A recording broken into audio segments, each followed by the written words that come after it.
Like, I don't think that many businesses end up in a place where you are like, everything's good and we're great and just keep going. Like, you're always fighting innovation. You're always fighting some global crisis. Like, I look at the biggest companies in the world and they're under attack all the time. What does it take to stay ahead in a world that never stops throwing curveballs? In a world where even the largest companies are constantly under fire? Erik Huberman has a blueprint for resilience. Erik had built and sold 2 e-commerce companies and also scaled Hawke Media into a $150 million powerhouse. Today, he's revealing the mindset and strategies that turn risks into fuel for long-term growth, even in the toughest markets. Welcome to the DesignRush podcast. I'm your host, Kia Johnson. In this episode, we're diving into the strategies, mindsets, and playbook to staying ahead in an unpredictable world with Erik Huberman. Someone said that to me, as things started getting tight. They said, you got to focus on what this makes possible. And that's where we leaned into M&A. Like, what do the current conditions of the market open up for me? There's always opportunity. There's opportunity in downturns and upturns. And based on that opportunity, what does it make possible for me? His journey has been defined by bold moves, from creating Hawke AI, a cutting-edge marketing tool serving over 7,000 companies, to acquiring 18 businesses to expand his empire. You have to be on your cash flow all the time, and it doesn't go away. I have multi-billionaire friends that still look at every expense in their companies every week. Like, you approve every check, every payment. Like, you have to do that because nobody cares like you do. And it's not a jab at everybody else, but it's not their money. It's just a very different thing. And so you want to build a successful business like this, you have to watch what people are spending all the time. Today, Erik reveals his strategies for staying ahead of the curve, thriving under pressure, and scaling businesses during market downturns in a rapidly changing world. If you're ready to defy convention and lead with purpose, this is your ultimate masterclass. Got a story worth sharing? Email us at spotlight@designrush.com. Don't forget to like and subscribe for more insights that will transform the way you grow your business. Let's get started.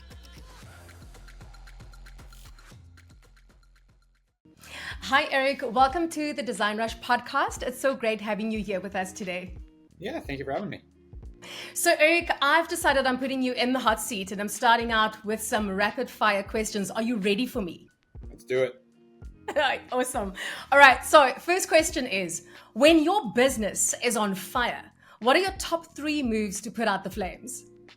Honestly, just try to take a rational look at what can I control, what can't I. Focus on the things you can control, figure out the logical steps to take to solve what you can, and adapt. Okay, my second one is, what's the one marketing myth you'd erase forever? Probably the term ROAS that everybody wants to talk about, return on ad spend. This like very narrow view of marketing that is super misleading and has caused companies to manage themselves really poorly because you're not looking at the full picture of marketing and you're just looking at this one stat that is honestly misreported most of the time. And a lot of people do make a lot of mistakes on that side. Okay, and then what's the boldest business risk you've ever taken, and would you do it again?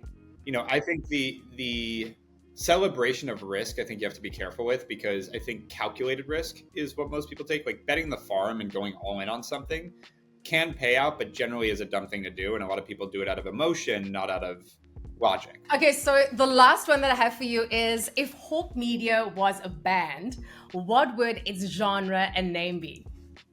Genre, I think we're going to be rock. Both my partner and I played in rock bands through high school, college, and I think that's going to be an easy one. And we had times where we've had a full music setup in the office, and we had a rock cover band our employees put together at one point. The name, I'd want to have more time to think about this, because like the Hawks is just not great. Maybe Kettle, which is a group of Hawks. So now, Erik, you achieved like Forbes 30 under 30, and you became a serial entrepreneur by 26, building Hawke Media into a $150 million valuation. Now, there is research out there that actually suggests that many successful CEOs start young, but that comes with its own challenges, right? So how would you say starting early actually shaped your approach to leadership and risk, and what lessons can aspiring young leaders take from your journey?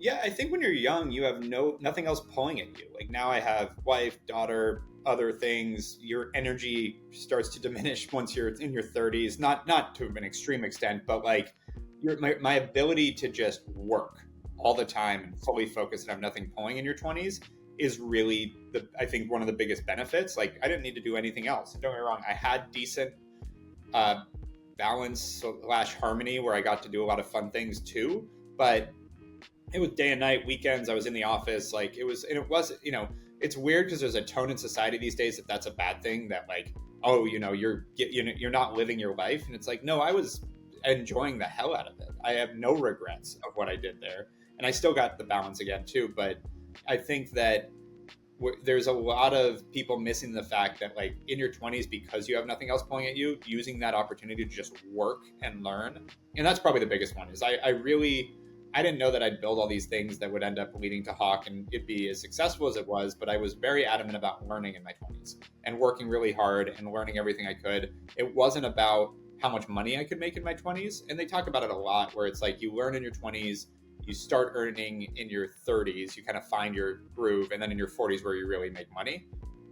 Thankfully, I'm just turned 38. Like I seem to have jumped ahead of it a little bit. And so it's been good, but the 20s piece I think is really important. I don't know where I got that from, but from when I started college through my 20s, I was like, if I'm not learning, I need to move on. It needs to be all about learning and growing and, honing my own skills so that I can do something great later. And that was really the investment I was making. And this is another kind of point I see is like, if you don't put in the work in your 20s, you're just going to end up putting it in your 50s and 60s. Like you're robbing from somewhere. I was hired at 25 at Science, the incubator that just launched Dollar Shave Club, to advise on the marketing side. Like looking back, like hiring a 25-year-old to, advise for a portfolio of companies is crazy. But I'd already built and sold a t-shirt company and an e-commerce subscription company that I was able to come in with some knowledge. But the only reason I was able to build that is I spent a year and a half or 2 years grinding to put that off the ground, working 18 hours a day, 7 days a week,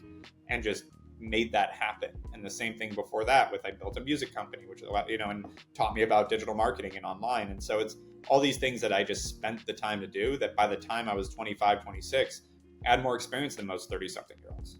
So obviously it's quite an adjustment and it's a change, I mean, you're going through your 20s, you go through your 30s, and obviously you're going to hit your 40s. And I just like what you said right now about the fact that, when you put that grind in your 20s, then obviously when it gets to like your 50s and your 60s, you can actually kick back and just relax and like enjoy life, which is pretty much what you should be doing, at that age.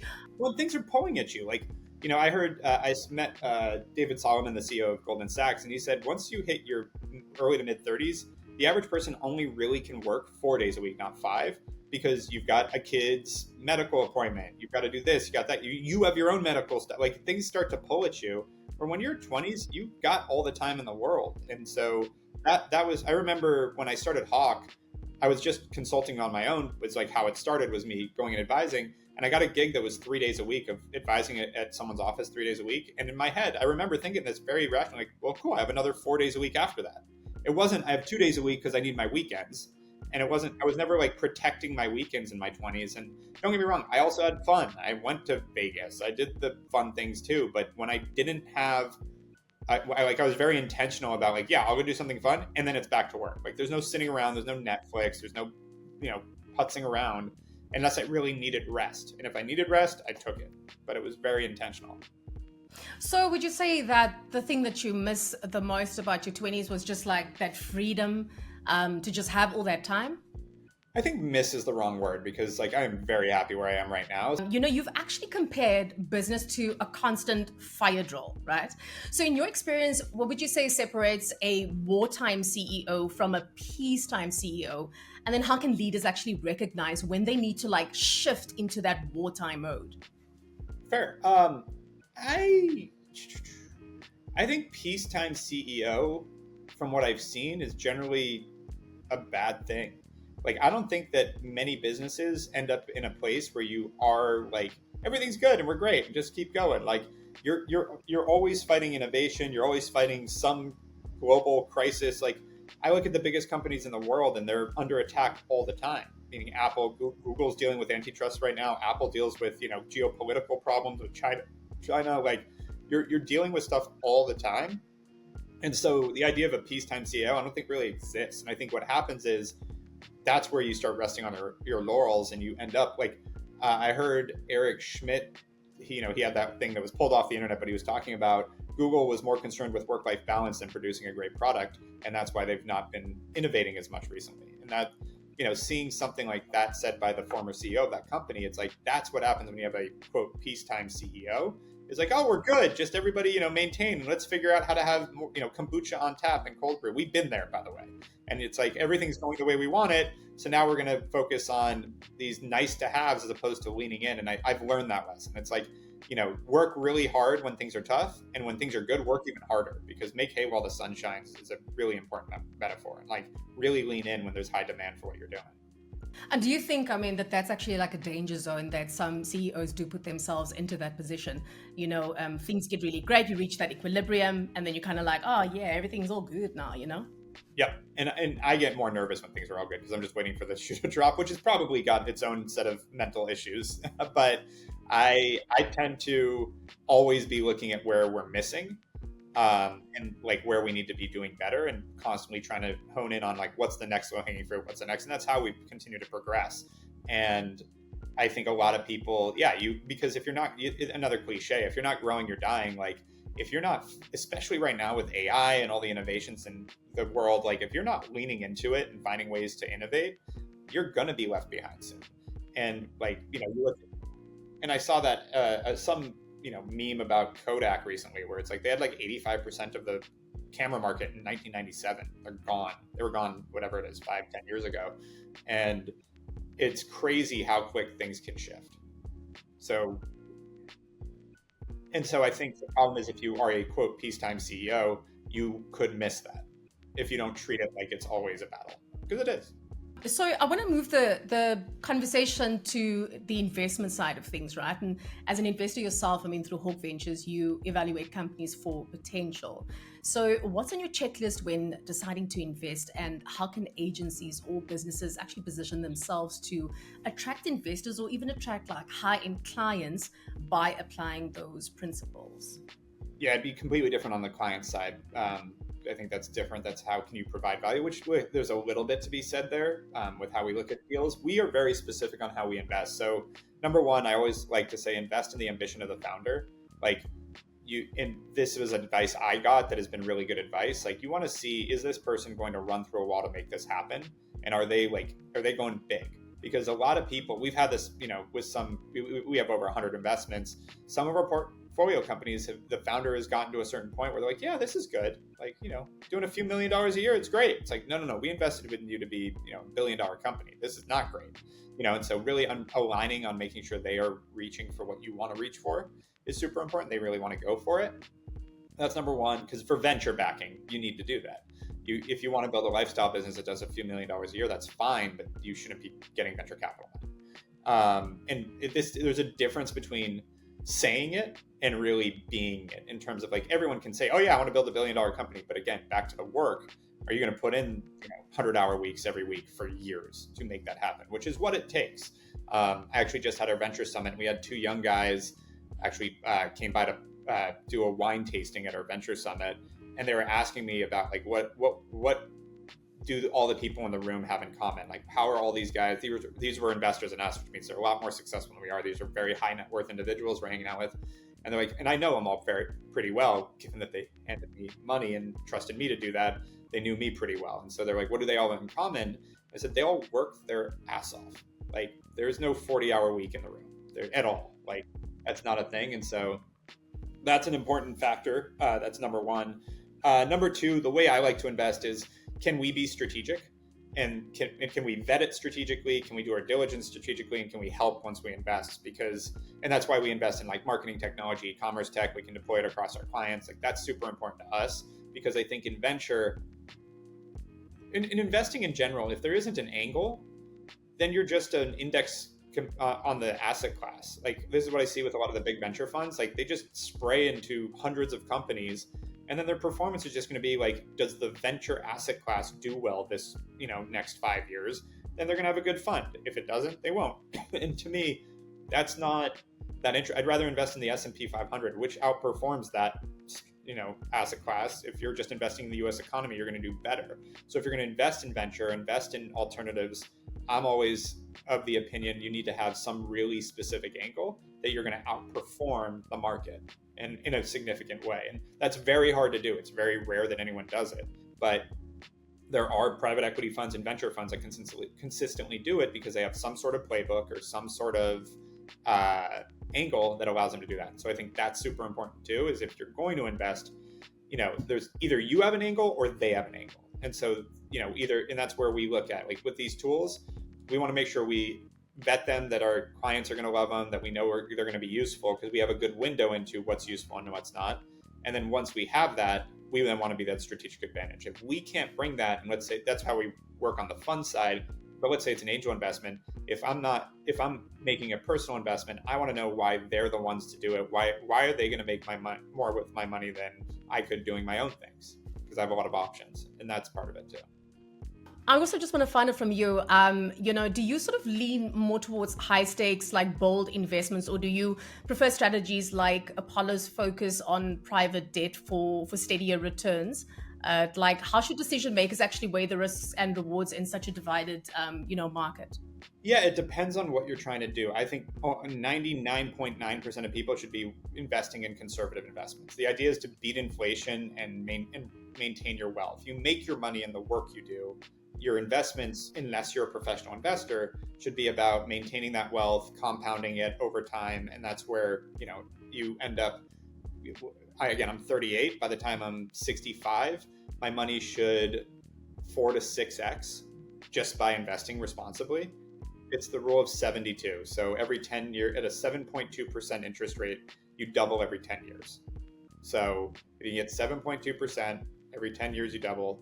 So 30 years from now, when I, retirement age, I should end up with 8x the money I have right now if I don't do anything and invest responsibly and conservatively. To be clear, I think it's the S&P 500's at 11% average. So 7.2% should be pretty achievable without going crazy. And a lot of people go for these high risk, high reward. And listen, it can hit. You can invest in Bitcoin at $10 a coin and hang on to it. But most people sell too early, or too late. Like, timing it is so hard. And the benefits of, this is why the S&P 500 is so interesting. I learned this from a bunch of partners at Blackstone, because they all take their liquidity and invest in the S&P 500, and then you lend against it. Because the S&P 500 is an index on the US economy. And so it's just, do you think 30 years from now, the US economy will be significantly better than it is today? It has since the beginning of it. So that's a very conservative bet. And if it isn't, all your other assets are probably screwed anyways. So you might as well just bet on the index. And then what's interesting about it is if you never sell, you never pay taxes on that. So you get the appreciation and you can lend against it. So that is, from a conservative investment, that's probably where 99.9% of people should go. Now, then you have the other side, which is the professional investor. And that's where you can hopefully figure out angles like Hawke Ventures, where you can get exposure to a certain asset class that we have an unfair advantage in and can make bets in, that we can actually juice our own returns in a way that you aren't going to get in the S&P 500. But the key is that we have to then perform it better than, again, 11% IRR, which I think our fund is, I don't know if I'm even allowed to say, but it's a lot higher than that. So we've been able to do that, but it's because we've stayed very focused on, this is our lane, this is how we execute, this is what we do. And so as an investor that's managing, if you're managing a finite amount of money that's like your retirement fund, I believe all in S&P 500. And then as you get older, get it out of that and go into bonds and super conservative stuff, because the S&P 500 will drop 30 to 50% every 10 years or so. So you don't want to have that happen when you're at retirement age. And I'm not a wealth manager, but I watch this, and I watch it with my mom's friends. Sometimes call me for the same type of conversation. I'm like, you don't need it to appreciate anymore, but you definitely are going to be screwed if it goes down. So just relax at this point, live off go find clip coupons at some point. But for a while, you can be higher risk there. But as you build more wealth, that's when you want to start diversifying, trying different things. And part of it, it's fun. There's an old saying that I think is pretty funny, is a lottery is a tax on the poor, but angel investing is a tax on the rich. It's fun to angel invest. You do lose a lot. Hopefully you get that 1 or 2 hits that pays for the rest of it. But it isn't, angel investing is really tough to make money. Hawke Media has actually also helped to grow other major brands like Red Bull and Verizon. So from your point of view, what do these timeless brands have in common when it comes to scaling their businesses during like a financial downturn? And what can small and medium businesses actually take away from these lessons going into 2025? Is there like a list of specific things they tackle first? I'd say, big brands make as many mistakes as small brands. We work with both. And so I would say be careful about chasing what big brands are doing, because it's, the problem with our industry is there's a lot of great CMOs and there's a lot of terrible ones. And there's not really a difference. Just because you're at a Fortune 500 does not mean you're good at marketing. And so I would say a lot of great brands, like it's taking emotion out of it. What I see people do, whether it was COVID, whether it was 2022 and the raising interest rates and the iOS changes or whatever, is people panicking and shutting down and pulling back. And that is where it's a self-fulfilling prophecy. I've watched so many companies fail because they panic and don't just look at the numbers and make decisions rationally. And, I don't think that I've seen big companies make the same mistakes, and I've seen big companies do it right. I've seen small companies make mistakes, small companies do it right. It's, I think it really comes down to that. And I think that the learning either way is when there's a crisis, when you're in wartime, keeping a level head. I have recently made friends with a guy named Dr. Jason Halbert that was one of the leads in terrorist interrogation in Afghanistan, and then became the chief people officer of Snapchat. So really weird background, but kind of relates. And we talked about he studied people. His PhD was interviewing 250 death row inmates that were all serial killers and understanding what makes them tick. But then he's also worked with entrepreneurs, high performers, et cetera. And he just understands people. And he talked about to be a great founder, your tolerance for anxiety and stress has to be very high. And you have to be low drama, high tolerance for stress, and just focused on what are we going to do about this and keep your emotions even keel. That is what drives a great CEO. And it's really important to have that. And it's really hard at times, but that is something CEO, CMO, any executive, you need to have a high tolerance for, because if you don't, I watch it, people use logic to justify emotions. So Erik, I'm keen to actually find out, you were talking about just emotion and what makes a good CMO, and obviously having that sort of tolerance, at a certain level so that you're able to function and do what you need to do. Have you ever found yourself in a position where you've actually made mistakes? And then what have you learned from those mistakes that you made? Yeah, all the time. But I guess it's similar to talking about failure or mistakes. It's every day we're making mistakes. You learn, you move on. You're I don't really dwell on them. So it's hard to be oh, well, there's this one time, because the first thing you do when you realize you made a mistake or you're failing at something is change it, fix it. So it happens all the time. But, you try things constantly that don't work. You make mistakes constantly and go, oh, that was a bad idea. I see why now. And that's what's interesting is you can on paper write out all these plans and all these outcomes and be oh, this all makes sense. And then when it comes to practically doing it, you're oh, this didn't work. In terms of yourself personally, how do you have this tolerance for stress? You must have it coming from all sides, right? With all the different ventures that you do. Yeah. You a few things. One, you ease into it. It's not you start with all the things I have going on and day one is just boom, here. You also, I think, only build this when you innately have that. So you only get to this point because you go through the motions and you deal with the stress, because a lot of people burn out or shut down or stop or quit. There's only two reasons businesses fail: they get underwater financially, or the founder, executive team quits. So it's generally the latter. Don't get me wrong, there's a lot of companies that take out too much debt or take on too much financing. That happens, but it's a lot of times just the founder just being I'm done. And so you only get to a certain point because of that. So it's kind of it's not the opposite where it's how do you deal with it now that you're here? It's well, you only got here because you deal with it. I would say being active really helps, doing things that are hard outside of work that challenge you, so you get used to fighting through hard things is a big one for me. It's not everyone's different, but for me it's exercise, and not exercise just for the sake of getting your heart rate up and feeling good and living healthy. You acquired like 18 companies during economic uncertainty. So what I would love for you to share is like a personal moment when sort of a bold wartime style decision maybe unlocked a new growth opportunity. Also, it would be nice if you could share like what lessons can leaders like apply to scale their businesses, during such tough times. Yeah, turn off the news. Like you say economic uncertainty as an example, and totally, like it's been a slow 3 years almost in our space, 2.5 years. And again, it goes back to control what you can control. I can't control that demand for marketing and growth went down significantly when interest rates went up. So we're looking at that and we go, but I don't watch the news to find that out. I look at our own business and go, oh, interesting. We're maintaining the same business. Like we're not losing clients. Our sales team is just having a harder time getting new customers. Okay, so let's go try to make that better. How do we improve our sales program? How do we get more efficiency there so we can do more? And then we're like, okay, this has become hard. Companies are not, like we watched our retention of clients go way up, meaning companies are not switching marketing agencies as much. Okay, so if that's the case, how do I win here? Like, oh, well, since I started Hawke, when I started, there were 24,000 digital agencies in the US. There's now 90,000, and there's 430,000 globally. Those are all technically competitors, and that's where all these clients are sitting. So we're having a hard time getting them to switch from those to us, and vice versa. People are having a hard time getting ours to switch. Well, kind of a cliche, but if you can't beat them, join them. What if we looked at M&A and start acquiring these guys? Because then we get their clients with them and we know those clients are going to stick around. So let's just do that. And we tried it. We did a few. It worked well. We do more and more and more. And so we did 4 last year and 10 this year. And it's worked really well. So, but just like anything else, came with a lot of unforeseen consequences and all sorts of things we got to work through and fight through, and back to wartime in that sense. But it's just, it goes back to the ambition of the founder.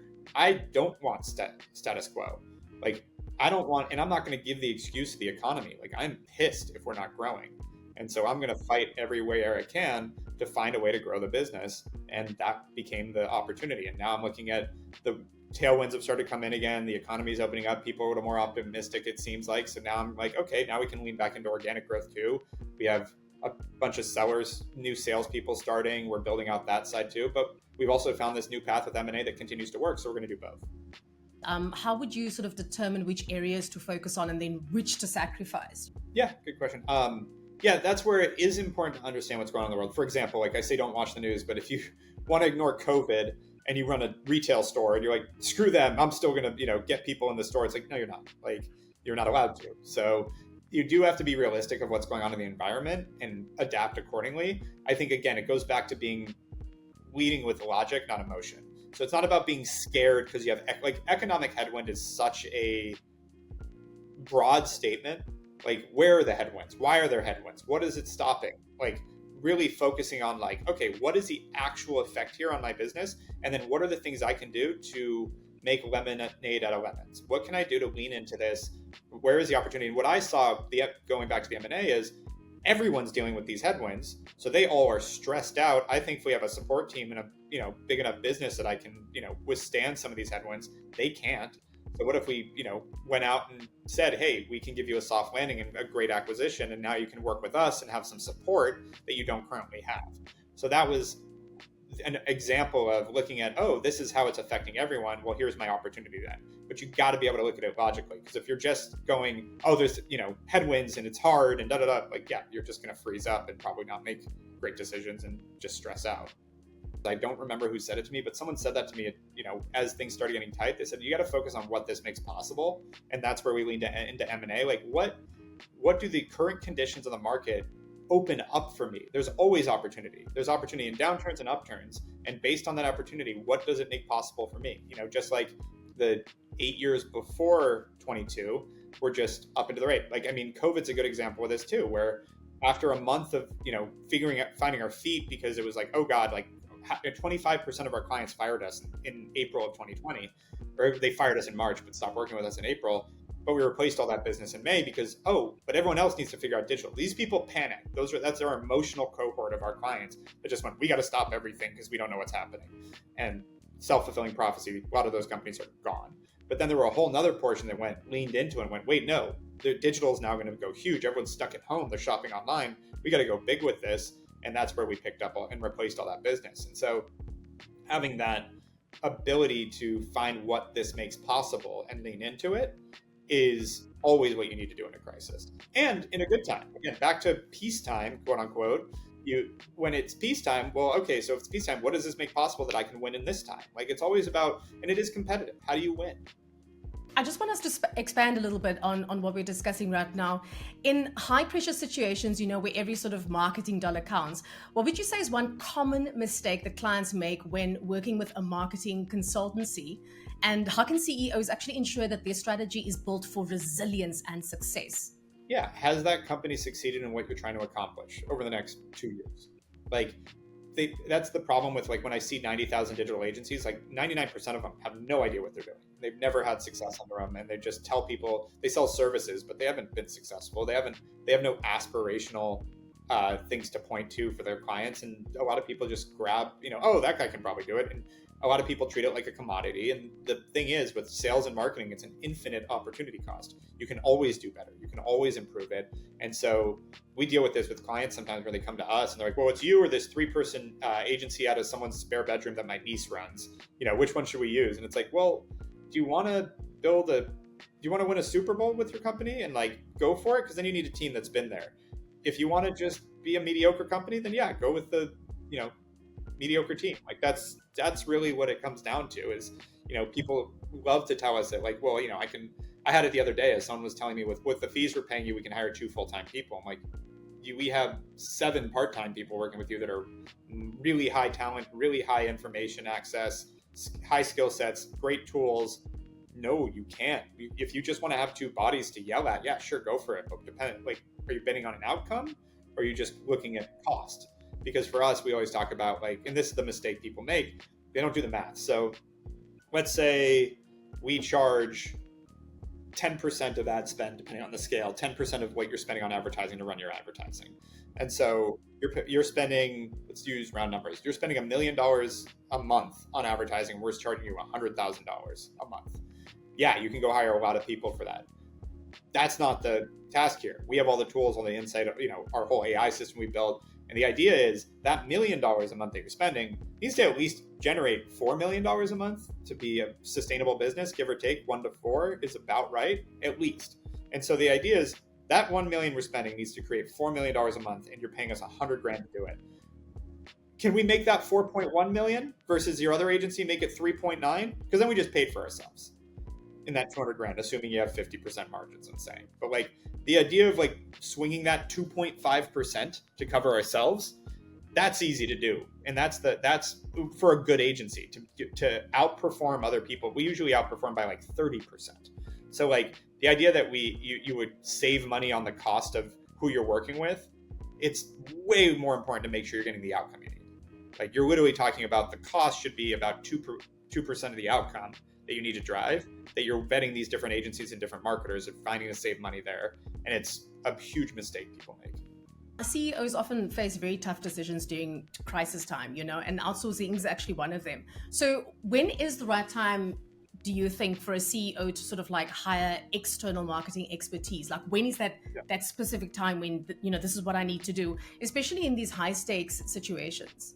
Yeah, I would say 2 things. 1, no tough decisions. It's just decisions. It's logic. Like it shouldn't be tough. It's just what is the right decision for the best of the business. There's nothing tough about it. Like use your information, make the decision, move forward. Like you've got to be like, I think that's a huge mistake people make. And a lot of great entrepreneurs talk about this is you got to make tons of decisions all the time and make them quickly. And so stop weighing on them as tough. It's that self-narrative that ends up being a problem. In terms of outsourcing versus insourcing, like the answer is both. There's benefits to both and there's drawbacks to both, and it should be a balance. There's another mistake people make is they go binary on decisions. We're going all in-house or all outsourcing, or like it's like there's benefits to both, benefit from both. Outside perspective is super important. Companies that don't use agencies end up having a lot of problems because they don't have that outside perspective. Vice versa, you want dedicated people in-house that live and breathe your company. So you want both. CEOs actually often worry about also losing control or like overspending when outsourcing marketing. I mean, you were saying like it's not a tough decision, it's a decision. But there are CEOs out there, that Yeah. would still have that sort of worry mentality. So what's one key tip that you'd give to ensure that outsourcing actually delivers results quickly while staying aligned like with their goals and budget? Well, so back to that point, worry is an emotion, concern is emotion. Like, what is the rational reason that you would hesitate in outsourcing your marketing? Is it you don't think that you're going to have enough input? Well, just make sure that you're working with an agency that allows for input. Are you worried that you're not going to own the assets? That's a contractual concern that you can cover completely in your contract. Like, what the actual concern is. This is why it's so important to get emotion out of it, is because if you have a gut feeling that this is a bad idea, it's usually driven, there is something logical in that you can address it. I deal with this all the time when we're doing deals or M&A. It's like people will say, well, I'm really worried about X. I'm like, well, let's dive into that. Like, this is part of like deal making. And one thing I've been able to do a lot of is make deals. And it's like, let's go down to the root of your cause. We're doing this right now with a deal we're closing where it's like this guy flailed and talked about like 100 different things and like, oh, I'm concerned about this. I'm like, what is your actual concern? And it came down to one very simple thing, like a sentence in the contract that we just had to add, and then we're done. It's like, cool, great. Can we move on now? Okay. Like people aren't in general, emotions are hard to calm. And so your emotions get going and you start flailing and looking. What it is again, people look for logic to justify emotion. So I feel scared. And so I'm going to look for all the things that scare me. And I'm going to make things up and I'm going to find things, versus if you can temper that, then you can go look at this is what's actually the concern and I'm going to solve that. So back to the point with outsourcing, if your concern is, again, losing control, well, what does that mean? What are you losing control of? Are you afraid that you won't have the insights? Get access to dashboards. Tell them you want insights. Like whether you're in-house or agency, and this is the problem, is I think there's a sort of misnomer that if the person's sitting there next to you or it works for you full time, they're more dedicated. And I have a lot of employees and most of them are great, but I can promise you that is not how it works.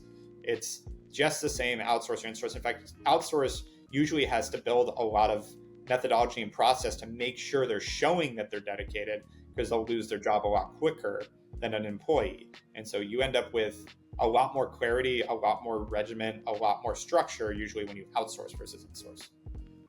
So Erik, I do want us to chat about the fact that and this is an unfortunate thing, but there are marketing consultancies and agencies that unfortunately try to exploit businesses during tough times. So CEOs obviously need to be vigilant and look out for red flags to ensure they're actually partnering with a trustworthy agency. So have you actually had, yourself a disappointing experience with an agency, and what would you say you've learned? Oh yeah, I mean, every I don't think there's an entrepreneur that hasn't. It's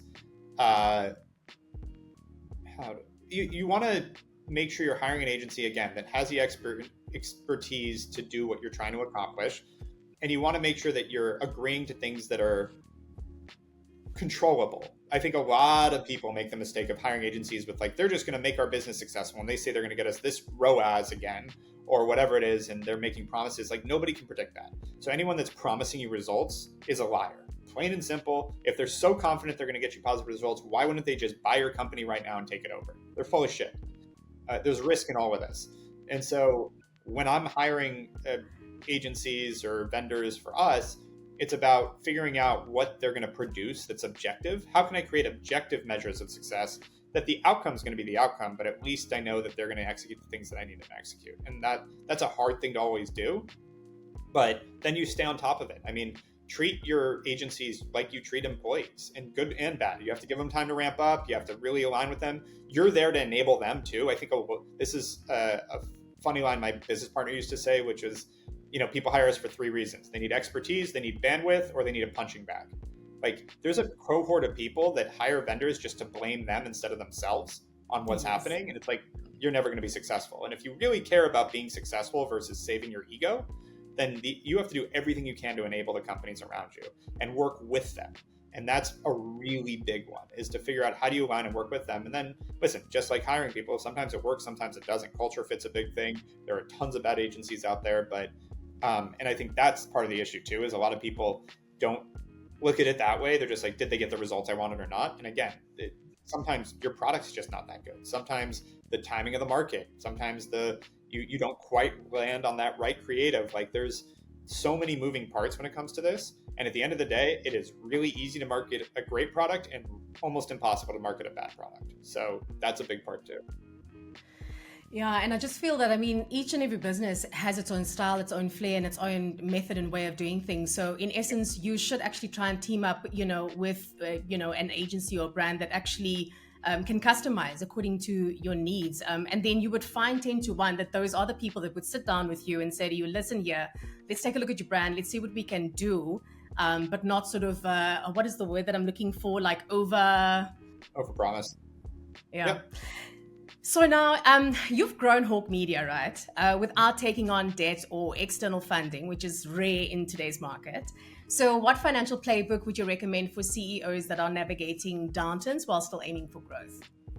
Yeah, they're not hard decisions, they're just decisions. Like you have to be on your cash flow all the time and it doesn't go away. I have multi-billionaire friends that still look at every expense in their companies every week. Like you approve every check, every payment. Like you have to do that because nobody cares like you do. And it's not a jab at everybody else, but it's not their money. It's just a very different thing. And so you want to build a successful business like this, you have to watch what people are spending all the time. And the moment, I've been doing this 11 years, every time I've thought we've got stasis there and everything's working and we're in quote peacetime and I can focus on growth while, the finances are handled is when I get kicked in the ass because it doesn't work that way. So from scaling Hawke Media, during a market crash, you've actually demonstrated incredible resilience. So what daily practices or philosophies have actually helped you maintain focus and drive? Yeah. Have achievements outside of work, because if your entire ego and your entire emotional state is locked up in work, and I've been through it, you're not going to do well. The volatility of business is a thing. Your whole identity cannot be tied up in the success of your business, because then you can make those rational decisions. If you're treating it like it's your entire life, then you will lead out of fear. When things are tough, you'll start to feel like you're dying. Like actually, there's science around this. And so you'll start to panic, you'll do stupid things, and you have to find ways to remove yourself from it. That's spending time with your family, that's having hobbies, that's having other achievements. I'm really big on having achievements outside of work, finding things that I can go. That's where I did my first triathlon in August, and now I'm going to do another one next year. Like that's the kind of stuff, running a marathon, doing a Spartan race, whatever it is, getting my pilot's license, doing a bunch of tactical training, all these different things that I do that are nothing to do with work that allow me to take my head out of it and go do something else and feel that sense of achievement and that sense of purpose outside of work, I think is really important, so that when things are hard there, you can remove yourself emotionally from it and just make rational decisions. Because when your emotions get tied up into it and you get those hits, it's rough. It really sucks and you don't make good decisions. It's hard to stay motivated. It's hard to be proactive in a way that's going to build your business. Totally hearing you, Erik. That was my last question. It was so great chatting with you. Thank you so much for joining me on the DesignRush podcast. And I'm looking forward to just seeing you soaring higher and higher. It's been absolutely wonderful. Thank you. Yeah, thank you for having me. Curious about what our brands look for when choosing an agency? Tune into our latest episodes where we reveal the decision-making secrets of leading brands. Subscribe to the DesignRush podcast and stay ahead of the competition.